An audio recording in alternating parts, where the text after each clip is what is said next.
Erst meine leibliche Mama Christiane zu verlieren und dann auch noch meine liebevolle Mama Silke war echt hart. Aber nur so lernt man, worauf es im Leben wirklich ankommt.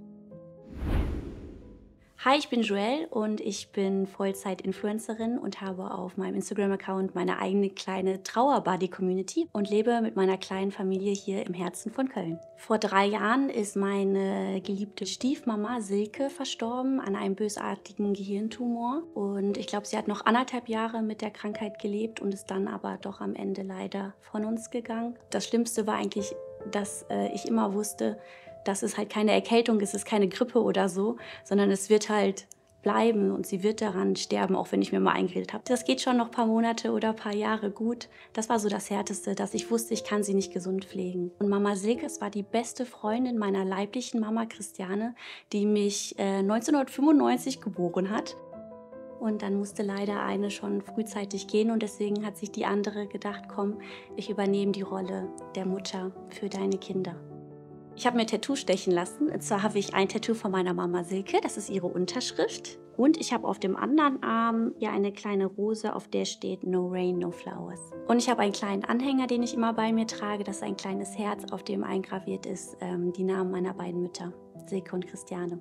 Seit dem Tod meiner zweiten Mama bin ich eigentlich ja nicht wie ausgewechselt, aber ich habe mich schon sehr stark verändert. Aber ich sage immer, dass die Trauer und der Tod von Mama auch was Gutes mit sich hatte, nämlich dass ich ganz andere Prioritäten setze, dass aus mir viel mehr eine Frau viel schneller werden musste. Und dadurch habe ich auch gelernt, dass viel mehr in mir steckt und viel mehr Kraft habe und mentale Stärke, als ich immer dachte, die ich hätte. Am meisten Kraft gibt mir auf jeden Fall meine kleine eigene Familie. Markus und mein kleiner Pudel, der Peanut. Wenn ich einen ganz schlechten Tag habe und wirklich die Trauer so richtig reinkickt, dann bekomme ich 360 Grad Verpflegung von Markus. Das bedeutet, ich bekomme den ganzen Tag Essen, kuschelt mich natürlich. Markus ist mein Schatz, mein Ein und Alles. Und wenn er Peanut im Arm hat oder wenn Peanut angelaufen kommt und mich dann wieder abschlabbert mit seiner kleinen süßen Zunge, dann, ja, das hilft schon.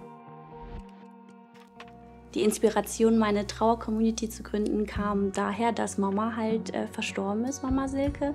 Und ich mich in der Zeit sehr, sehr, sehr, sehr allein gefühlt habe mit meinen Gefühlen. Und dann kam halt immer mehr Trauerbuddies dazu. Und ich habe auch das Gefühl, obwohl ich die Menschen leider gar nicht persönlich kenne, dass wir trotzdem sehr, sehr verbunden miteinander sind. Und ich glaube, das ist etwas sehr, sehr Seltenes, was man vor allen Dingen in dieser Branche hat. Ja, meine Girls, die dann auch Trauerbuddies sind, auch vereinzelt Männer, sie schreiben dann sowas wie, danke, dass du das teilst, jetzt fühle ich mich weniger allein. Oh, danke, dass du das gerade gesagt hast, mir geht es heute auch richtig schlecht und ich denke immer, nur mir geht es schlecht und ich bin schon irgendwie komisch oder so. Nein, man ist gar nicht komisch, es ist einfach nur menschlich, dass man trauert. Meine Freunde bezeichnen meine Persönlichkeit, denke ich mal, als sehr lebensfroh und lebendig und vor allen Dingen auch farbenfroh. Mein Umfeld darf nicht beige oder nur komplett weiß sein, weil dann kriege ich die Krise.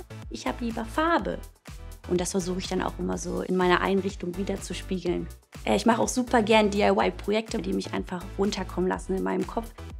Ich bin auch eine kleine Handwerkerin. Ich mag es einfach, wenn die Hände so schmutzig sind danach. Das ist einfach das schönste Gefühl ever. Also in schweren Zeiten nicht aufzugeben, ist somit die größte Challenge, die ich auch schon selber erleben musste.